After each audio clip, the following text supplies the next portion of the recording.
તમે વિચાર કરો મિત્રો, આ દેશ કઈ બાજુ જઈ રહ્યો છે કે તમને ખબર પડે કે કઈ બાજુ જઈ રહ્યું છે આ લશ્કર? ગુજરાતમાં બધાને ખબર પડે, હા વિકાસ થઈ રહ્યો છે, આ થઈ રહ્યું, પેલું થઈ રહ્યું. અને દિલ્હીમાં તમે વિચાર કરો, આખો દેશ કાળું નાણું પાછું લાવો એના માટે મક્કમ છે કે નહીં? આ કાળું નાણું વિદેશમાંથી પાછું આવવું જોઈએ કે ના આવવું જોઈએ? આ કાળા બજારિયા ને કાળા ધંધા ને કાળા કામો બંધ થવા જોઈએ કે ના થવા જોઈએ?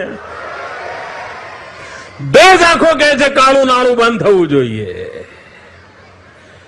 બાબા રામદેવ એમ કે છે કે કાળું નાણું બંધ કરવા માટે 1000ની નોટો રદ કરી નાખો. જેમણે ઘરોમાં 1000ની નોટોના થપ્પા લગાયા હોય, રાતોરાત એની નોટો રદ કરી નાખો, બધું પોલ બહાર પડશે. આવી માગણી કરી છે ને રામદેવે, બાબા રામદેવે કરી છે ને. 1000ની નોટો રદ કરવાની માંગણી કરી. આ ભારત સરકારે શું કર્યું?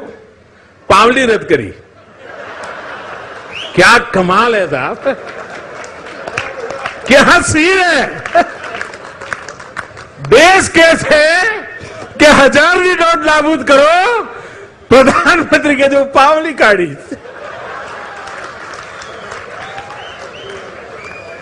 ચમનની મિત્ર એમને ઈરાદો કેવો છે એના દર્શન કરાવે છે.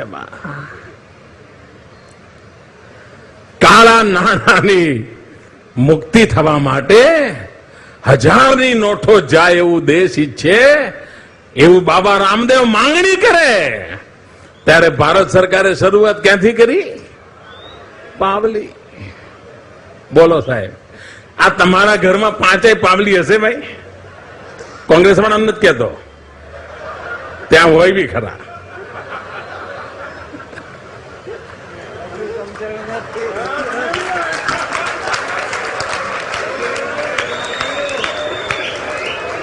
શાબાશ શાબાશ.